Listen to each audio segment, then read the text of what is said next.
Bihamdillahi wassalatu wassalamu ala rasulillah wa ala alihi wa sahbihi wa mawalah wa la hawla wa la quwwata illa billahi wa ba'du. Qala Allah azza wa jalla ya ayyuhalladzina amanu taqullaha haqqa tuqatih wa la tamutunna illa wa antum muslimun. Amma ba'du ma'asyiral muslimin, jamaah salat subuh yang dimuliakan Allah Subhanahu wa taala. Alhamdulillah di pagi hari ini kita bisa kembali duduk di Masjid Jabal Uhud setelah melaksanakan kewajiban Allah Subhanahu wa taala salat subuh berjamaah. Kemudian kita duduk sejenak untuk talabul ilmi. Dan pembahasan masih membahas tentang al-qasasu wal Quran, kisah-kisah dan juga ayat-ayat di dalam Al-Quranul Karim. Di pagi hari ini kita akan membahas surah Al-Mudaththir. Allah Subhanahu wa taala berfirman, A'udzu billahi minasy syaithanir rajim. Bismillahirrahmanirrahim. Dzarni wa man khalaqtu wahida wa ja'altu lahu malam mamduda wa banina syuhuda wa mahattu lahu tamhida thumma yatma'u an azid kalla innahu kana li ayatina anida sa'urhiquhu sa'uda innahu fakkara wa qaddar fakutila kaifa qaddar thumma kutila kaifa qaddar thumma nadhar thumma abasa wa basar thumma adbara wastakbar faqala in hadha illa sihrun yu'thar in hadha illa qaulul bashar sa'uslihi saqar wa ma adraka mas saqar la tubki wa la tadhar lawahatu lil bashar. Allah Subhanahu wa taala berfirman dalam surah Al-Mudaththir ini, biarkanlah aku yang bertindak terhadap orang-orang yang aku sendiri telah menciptakannya dan aku beri kekayaan yang melimpah serta anak-anak yang bersamanya, dan aku berikan kelapangan hidup seluas-luasnya. Kemudian dia ingin sekali agar aku menambah nikmatnya. Tidak bisa, sesungguhnya dia telah menentang ayat-ayat kami Al-Quran. Aku akan membebaninya dengan pendakian yang memayahkan. Sesungguhnya dia telah memikirkan dan menetapkan. Maka celakalah dia, bagaimana mungkin dia bisa menetapkan? Sekali lagi celakalah dia, bagaimana mungkin dia bisa menetapkan? Kemudian dia merenung dan memikirkan, lalu berwajah masam dan cemberut, kemudian berpaling dan menyombongkan dirinya. Tiba-tiba dia mengatakan Al-Quran itu hanyalah sihir yang dipelajari dari orang terdahulu. Ia hanyalah perkataan manusia, maka kelak aku akan memasukkan ke dalam neraka Saqar. Dan tahukah kamu apa itu Saqar? Saqar tidak meninggalkan dan tidak membiarkan yang menghanguskan kulit manusia. Ma'asyiral muslimin yang dimuliakan Allah Subhanahu wa taala, surah Al-Mudaththir ini ayat 11 dan seterusnya mengkisahkan tentang kisah seorang yang sangat dicela dalam Al-Quran. Jadi satu-satunya orang yang dicela oleh Allah Subhanahu wa ta'ala di dalam Al-Quranul Karim. Siapa dia? Al-Walid ibnu Mughirah, ayahanda daripada Khalid ibnu Walid Saifullah. Ma'asyiral muslimin yang dimuliakan Allah Azza wa Jalla, sebelum saya masuk kepada kisah yang ingin saya ceritakan, kita mengenal dulu siapa sosok Al-Walid ibn Mughirah ini. Al-Walid ibn Mughirah ini punya catatan penting dalam sejarah, terutama sejarah orang-orang Quraisy. Salah satunya adalah ketika Ka'bah mengalami kerusakan karena terjadi perang kabilah ketika itu, dan Rasul ketika itu usianya masih 15 tahun. Jauh masih belum diangkat menjadi nabi dan rasul. Akibat peperangan itu Ka'bah sebagiannya roboh. Akhirnya orang-orang Quraisy sepakat untuk merobohkan semuanya, kemudian membangun dari awal. Masalahnya masih terngiang di telinga mereka kisah tentang penyerangan Ababil terhadap Abraha. Kalau kemudian mereka merobohkan Ka'bah, membangun kembali dari awal, dikhawatirkan Ababil itu datang dan menyerang mereka, sehingga mereka tidak berani untuk menyentuh Ka'bah sedikit pun. Lah, di antara orang yang sangat berani adalah Al-Walid ibn Mughirah. Al-Walid ibn Mughirah membawa peralatan semacam palu. Kemudian dia mengatakan kepada orang-orang Quraisy, biarlah aku yang memulainya. Kalau memang terjadi sesuatu, maka akulah yang celaka. Karena sesungguhnya Abraha datang untuk menghancurkan Ka'bah, tapi aku hendak memperbaiki Ka'bah. Akhirnya mulailah kemudian Al-Walid ibn Mughirah ini menghancurkan sekeping demi sekeping Ka'bah, sampai akhirnya ditunggu tidak juga datang burung ababil. Maka akhirnya orang-orang Quraisy mereka pun mengikuti Al-Walid ibn Mughirah ikut merobohkan Ka'bah, yang kemudian akhirnya direnovasi, tetapi karena dananya diharuskan dari yang halal sehingga pembangunannya tidak sampai selesai, di mana Hijr Ismail tidak masuk ke dalam Ka'bah, harusnya masuk. Tapi begitulah Allah Subhanahu wa taala kehendaki. Maka di sini ada jasanya Al-Walid ibn Mughirah.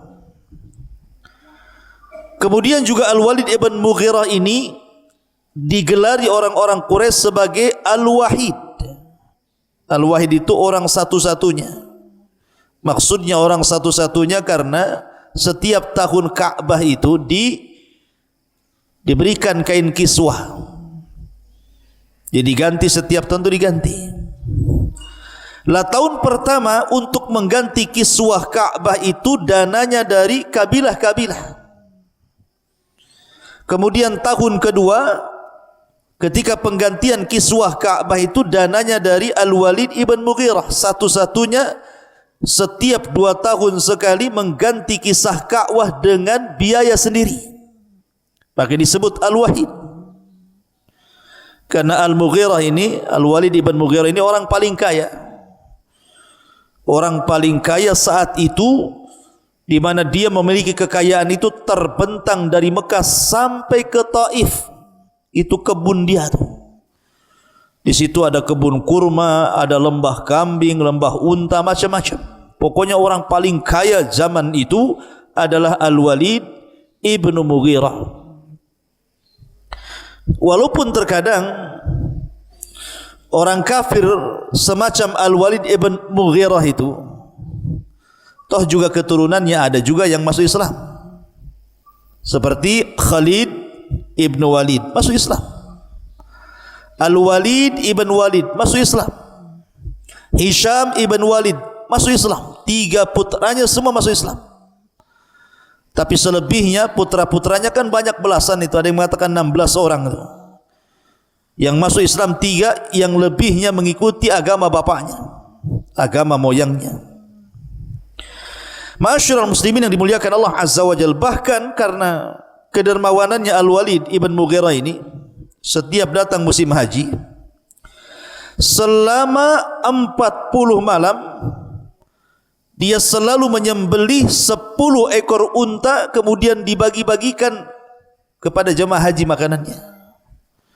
Saking dermawanannya, makanya wajar kemudian Al-Walid bin Mughirah ini dihormati oleh orang-orang kafir Quraisy, dicintai oleh orang-orang kafir Quraisy selain kaya, dermawan. Karena jarang orang kaya itu dermawan, rata-rata orang kaya itu pelit. Lah adapun kaitan kisah dengan kisah yang kita bawakan dalam surah Al-Mudaththir ayat 11 itu sampai terakhir, kisahnya seperti ini, ikhwan. Jadi suatu ketika Al-Walid ini datang kepada Abu Bakar Siddiq radhiyallahu anhu. Kemudian bertanya soal Nabi sallallahu alaihi wasallam dan Al-Qur'an yang turun kepada Rasul. Maka Abu Bakar pun kemudian membacakan beberapa ayat Al-Qur'an, karena Al-Walid seorang penyair pujangga sehingga dia memuji, tertarik ingin mendengarkan Al-Qur'an langsung dari Nabi sallallahu alaihi wasallam. Maka setelah mendatangi Abu Bakar, mendengar beberapa ayat dan juga surat yang dibacakan Abu Bakar, makin tertarik, akhirnya dia datang kepada Rasul. Yang ketika itu kebetulan memang orang-orang Quraisy sangat berhajat kepada Al-Walid untuk dijadikan delegasi menghadap Rasul supaya Rasul menghentikan dakwahnya. Berangkatlah Al-Walid ibn Mughirah kepada Nabi sallallahu alaihi wasallam. Kemudian kata Al-Walid bin Mughirah, aku sudah mendengar ceritamu wahai Muhammad, bahwa engkau membodoh-bodohkan Tuhan mereka, bahwa engkau memecah belah persatuan mereka, bahwa engkau mencaci maki agama mereka. Kata Al-Walid, ya Muhammad, in kunta turidu malan jama'na min amwalina.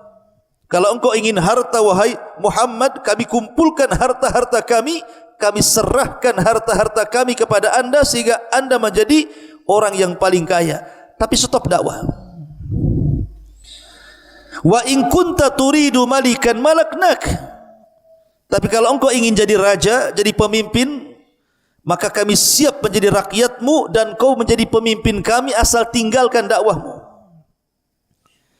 Wa in kunta turidu imra'atan jawaznaka bi ajmali fatati Quraisy. Tapi kalau karena engkau ingin seorang wanita cantik, kami pilihkan.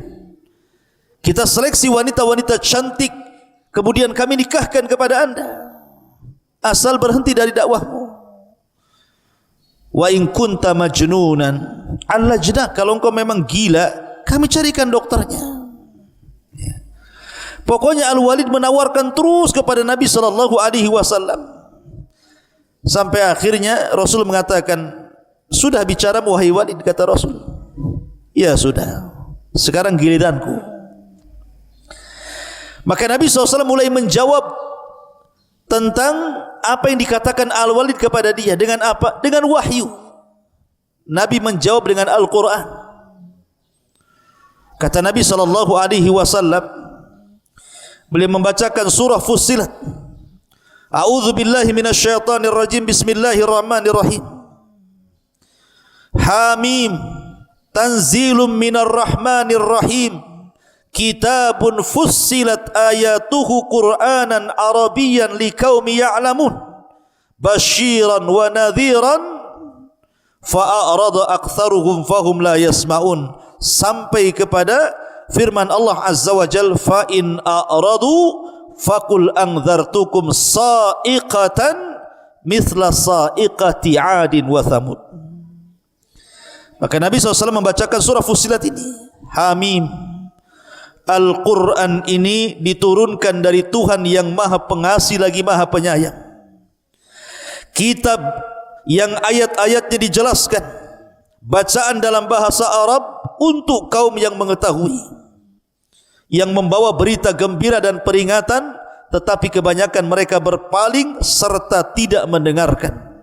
Sampai kepada ayat, jika mereka berpaling, wahai Muhammad, katakan, aku telah memperingatkan kalian akan bencana petir yang sangat besar, seperti petir yang pernah menimpa kaum Ad dan kaum Samud. Ketika dia baca ayat ini, Al-Walid bangkit dan mengatakan, hasbuka hasbuka ya Muhammad, cukup cukup wahai Muhammad. Lah setelah itu kemudian Al-Walid berpaling dari Rasul sallallahu alaihi wasallam, kemudian mendatangi orang-orang Quraisy. Kata orang-orang Quraisy, ya Al-Walid, kau sudah datang kepada si Muhammad itu, apa hasilnya? Bagaimana tawarannya? Diterima atau tidak? Apakah dia masih terus melancarkan dakwahnya atau berhenti? Kata Al-Walid ibn Mughirah, dia mengatakan, wa madza aqul? Apa yang harus aku katakan kepada kalian ini? Fa wallahi ma fikum rajulun a'lam bil ash'ari minni wala a'lam bi rijzin wala bi qasidatin minni wala bi ash'aril jin. Kata Al-Walid ibn Mughirah, demi Allah, tidak ada di tengah-tengah kalian orang yang lebih memahami syair Arab dibandingkan diriku, tidak juga mengetahui tentang rajaz dan qasidahnya mengungguli diriku. Tapi apa yang diucapkan sampai kepada syair-syair jin, aku pun tahu katanya. Syair jin pun tahu saya Al-Walid ini. Kemudian dia mengatakan, wallahi, demi Allah, ma yushbihu alladhi yaqulu syai'an min hadha. Yang aku dengar dari ucapan Muhammad itu sama sekali tidak ada yang masuk dalam kategori ini. Dia bukan syair, bukan rajaz, bukan qasidah, bukan syair jin. Fa wallahi, demi Allah, dia bersumpah lagi, inna la qawluhu alladhi yaqulu halawa wa inna alaihi la talawa wa innahu la muthmiru a'lahu muddiqu asfalah wa innahu la ya'lu wa ma yu'la wa innahu la yakhtibu ma tahtahu. Demi Allah, apa yang diucapkan si Muhammad itu, maksudnya dari Al-Quran itu, sesuatu yang sangat manis, memiliki kenikmatan saat mendengarnya. Bagian atasnya berbuah sementara bagian bawahnya begitu subur. Perkataannya begitu tinggi dan tidak ada yang mengunggulinya, serta menghantam apapun yang ada di bawahnya. Malah memuji Rasul. Ketika Al-Walid justru memuji Al-Quran dan juga ajaran Rasul, ini kebenaran yang diucapkan Al-Walid. Apa kata orang-orang musyrik yang mendengarnya? Al-Walid sudah terpengaruh dengan si Muhammad. Dia sudah, jangan-jangan sudah masuk Islam dia. Lalu Al-Walid pun kemudian pergi meninggalkan orang-orang Quraisy. Seandainya ketika itu ikhwan, Al-Walid masuk Islam, satu Quraisy masuk Islam. Kenapa? Karena Al-Walid itu tokoh sentral. Yang kedua, orang yang paling kaya. Dia bisa berdakwah dengan kekayaannya dan ucapannya didengar masalahnya. Tetapi hidayah itu milik Allah Azza wa Jalla. Orang-orang Quraisy berbisik satu dengan yang lainnya, gimana Al-Walid ini, begini-begini. Rupanya datanglah Fir'aun yaumat ini. Siapa? Abu Jahal. Abu Jahal dengan Al-Walid dengan satu kabilah, Bani Makhzum. Kata Abu Jahal, biar si Walid itu saya yang urus, kata. Kenapa dia bisa mengucapkan perkataan seperti itu? Akhirnya kemudian Abu Jahal pun mendatangi rumahnya Al-Walid dengan muka yang masam, dihidangi makanan tidak dimakan, dikasih minum tidak diminum, kemudian seolah-olah wajahnya musam.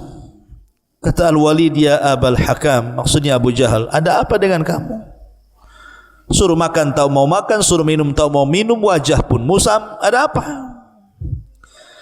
Maka Abu Jahal mengatakan, ya Walid, engkau tahu posisi engkau di hadapan kaum ini. Kau ini seorang pemimpin. Dan aku dengar kaummu, wahai Al-Walid, mereka sudah mengumpulkan harta-harta mereka untuk diberikan kepadamu. Karena engkau telah datang kepada Abu Bakar dan juga Muhammad, kemudian engkau makan dari makanan keduanya. Padahal engkau tahu bahwa mereka sudah diboikot selama 3 tahun lamanya. Kenapa kau tega makan di rumah Abu Bakar dan juga di rumah Muhammad? Sehingga kaum menganggap engkau ini orang miskin dan mereka mengumpulkan harta untuk memberikan kepadamu. Marah Al-Walid, orang paling kaya digituin. Bangkit dia mengatakan, hei Abul Hakam, kamu tahu tidak ada orang yang paling kaya di Quraisy kecuali saya. Buat apa mereka mengumpulkan harta kemudian diberikan kepadaku? Kata Abul Hakam, begitulah kaummu kepadamu. Mereka hanya menghendaki agar ucapanmu dicabut, kemudian kau mengucapkan sesuatu kebalikan dari apa yang telah kau ucapkan. Akhirnya kemudian kata Al-Walid, kalau gitu kumpulkan semua orang-orang Quraisy. Maka berangkatlah Al-Walid dengan Abu Jahal. Kemudian orang-orang sudah berkumpul di sekitar haram. Maka mulailah kemudian Al-Walid berceramah. Apa isi ceramahnya? Kata Al-Walid di hadapan orang-orang Quraisy, apa yang harus aku katakan kepada Muhammad? Jika aku katakan dia gila, kalian tahu orang gila seperti apa? Jika aku katakan dia seorang penyihir, kalian tahu penyihir seperti apa? Jika aku katakan dia seorang penyair, kalian juga tahu siapa penyair itu. Jika aku katakan begini, begitu, begini, begitu, pokoknya panjang lebar, masih juga Al-Walid itu ketika itu mengucapkan kalimat hak tentang Nabi SAW. Sampai Abu Jahal ini bingung mau berbuat apa gitu kan. Akhirnya kemudian Al-Walid pun pergi meninggalkan orang-orang yang sedang kebingungan dengan ucapannya. Di tengah jalan baru dia berfikir.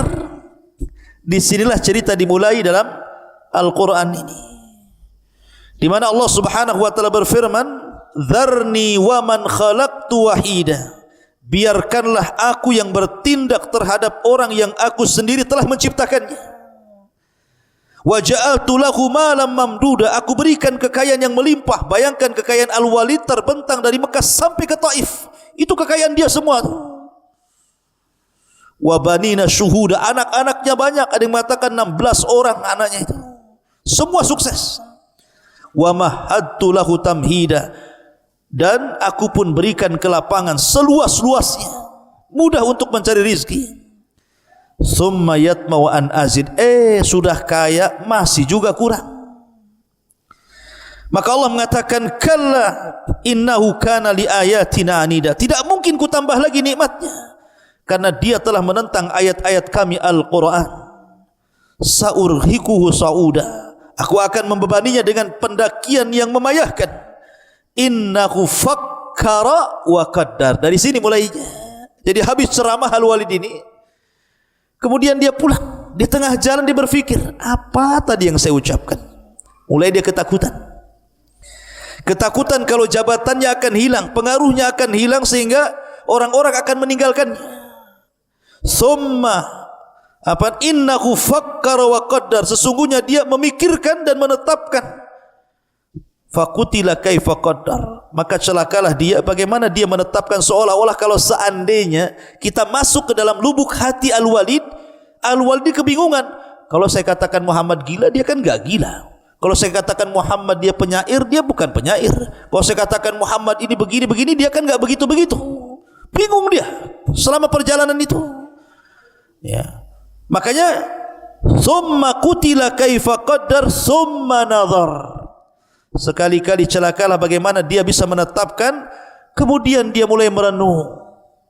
Sambil jalan itu melihat ke atas, melihat ke samping, melihat ke bawah, orang bingung.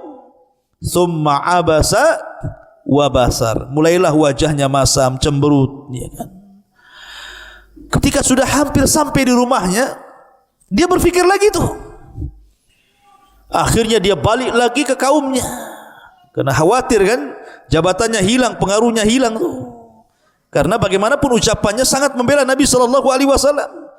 Tiba-tiba kemudian dia naik lagi ke atas mimbar, kemudian dia mengatakan faqala in hadza illa sihrun yu'thar in hadza illa qaulun bashar, katanya. Oh ya, memang Muhammad itu kalau dikatakan gila dia tidak gila. Kalau dikatakan tukang sihir dia bukan sihir. Kalau dikatakan begini-begini dia bukan begini dan begitu. Tetapi dia mengatakan in hadza illa sihrun yu'thar. Quran yang dibawanya, maksudnya yang dibawa Nabi sallallahu alaihi wasallam adalah mantra-mantra impor dari luar, katanya. Alasannya apa? Karena orang yang masuk Islam itu kan biasanya kalau suaminya masuk Islam, istrinya tidak, maka akan bercerai, berpisah. Sehingga seolah-olah ditasbih dengan sihir. Karena siapapun yang masuk ke agama Rasul pasti akan bercerai-berai. Jadi Quran itu adalah mantra-mantra impor dari luar, katanya. In hadza illa qaulun bashar.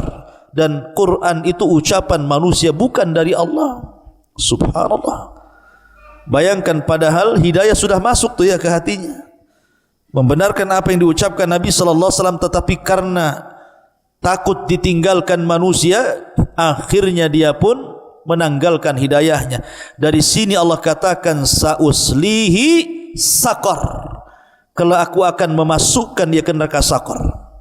Wa ma adraka mas saqar, dan tahukah kamu itu neraka saqar? La tubki wa la tadhar, neraka itu tidak meninggalkan satu daging pun, satu tulang pun, kecuali akan dibakarnya.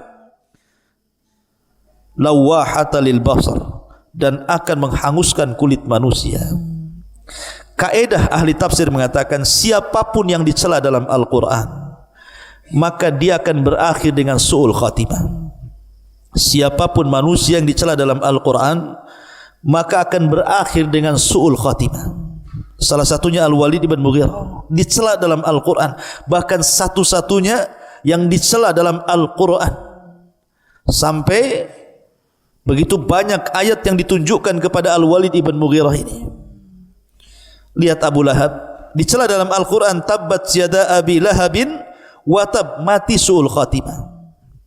Lihat Abu Jahal dicela dalam Al-Quran, ara'aita alladhi yanha abdan idha salla, ara'aita in kana 'alal huda aw amara bit taqwa. Ini turun kepada Abu Jahal, dicela dalam Al-Quran. Abu Jahal mati su'ul khatimah. Kemudian di sini Al-Walid dicela dalam Al-Quran, sauslihi saqar, kami masukkan dia ke neraka saqar. Maka Al-Walid pun mati dalam kondisi su'ul khatimah. Siapapun yang dicela dalam Al-Quran tidak akan selamat. Tapi lihat orang-orang yang memusuhi Rasul luar biasa dengan tenaga, waktu dan dananya, tapi Quran tidak mencelanya. Belakangan mati husnul khatimah. Seperti siapa? Abu Sufyan. Abu Sufyan ini musuh Rasul. Dia yang memimpin perang Uhud. Bahkan Rasul mengalami kekalahan dan hampir mati. Dia habiskan waktu tenaganya, tapi Quran tidak membicarakan Abu Sufyan. Belakangan setelah Fathu Mekah, Abu Sufyan masuk Islam dan istrinya Hindun. Bahkan keturunannya menjadi raja pertama dalam Islam, Muawiyah bin Abi Sufyan. Dan itu kaidah Al-Quran. Siapapun yang dicela dalam Al-Quran tidak akan selamat dari hidayah. Tidak akan selamat dari kesesatan dan tidak akan dapat hidayah dan mati su'ul khatimah. Ma'asyiral muslimin yang dimuliakan Allah Azza wa Jal, maka dari kisah Al-Walid ibn Mughirah ini berharganya sebuah hidayah untuk kita pertahankan. Karena Al-Walid ini sama kondisinya dengan Abu Jahal. Sebenarnya ikhwan, Abu Jahal itu tidak mengingkari apa yang dibawa Nabi SAW secara mutlak, tidak. Karena suatu ketika Abu Jahal ini pernah berbincang-bincang dengan Akhnas ibn Syurek al-Thaqafi. Jadi ada seorang yang namanya Akhnas ibn Syurek al-Thaqafi datang ke rumah Abu Jahal, Fir'aunnya umat ini. Kata Akhnas ini, ya Aba Jahlin, kita cuma berdua di rumah ini. Saya ingin tanya bagaimana pendapatmu tentang si Muhammad itu. Maka Abu Jahal tiba-tiba memuji Nabi SAW dan mengatakan, wahai Akhnas, kau sudah tahu orang itu tidak pernah berdusta, dan apa yang diucapkannya itu sebuah kebenaran. Masalahnya wahai Akhnas, antara aku dengan dia itu kan beda kabilah. Karena Abu Jahal itu dari kabilah Bani Mahzum, sementara Nabi SAW dan juga Abu Talib dari kabilah Abdi Manaf. Beda kabilah, walaupun sama-sama Quraisy. Sementara kami Bani Mahzum itu bersaing dengan Bani Abdi Manaf untuk mengambil hati orang-orang Quraisy. Apabila Bani Abdi Manaf mereka ngasih sumbangan, kami juga ngasih sumbangan. Kalau mereka mencalonkan pemimpin, kami juga calonkan pemimpin. Kalau mereka ingin memberi maka jemaah haji, kami juga kasih maka jemaah haji. Pokoknya apapun yang mereka lakukan, kami lakukan, sehingga kami setara dengan Bani Abdi Manaf. Tiba-tiba Bani Abdi Manaf ngomong kepada kami, kami punya nabi, kalian tak punya nabi. Mana imbang? Ya, kami punya nabi, kalian tidak punya nabi. Apakah kami juga akan mengatakan kami punya nabi? Nabi dari mana kan gitu? Sebab itulah kami kalah saingan. Seandainya mereka tidak mengatakan lana nabi walastum nabi, kami nabi dan kalian tidak punya nabi, tidak dikatakan ucapan ini, tentu Abu Jahal dapat hidayah. Dari sini menunjukkan salah satu yang menghalangi hidayah itu apa? Karena takabur, kesombongan, hasad dan sombong. Ini kan penyakit hasad nih. Ya. Jadi yang kenapa Abu Jahal tidak masuk Islam? Bukan tidak tahu kebenaran, dia tahu kebenaran. Dia memuji Nabi SAW, tapi karena hasad dan takaburnya dia akhirnya dia tidak masuk Islam. Itu saja sebenarnya masalah dunia. Ya. Makanya penting kalau kita bicara tentang hidayah, terlampau banyak orang-orang yang sudah tahu tentang hidayah tetapi tidak mendapatkan hidayah itu. Makanya kenapa doa Nabi SAW yang diajarkan kepada kita, yang pertama kali kita minta adalah hidayah. Allahumma inna nas'alukal huda wat tuqa wal afafa wal ghina. Pertama hidayah dulu, baru ketakwaan, baru kehormatan, baru kekayaan terakhir. Wallahu a'lam bishawab. Subhanallah bihamdika asyhadu an la ilaha illa anta astaghfiruka wa atubu ilaik. Allahu ta'ala alam. Assalamualaikum warahmatullahi wabarakatuh.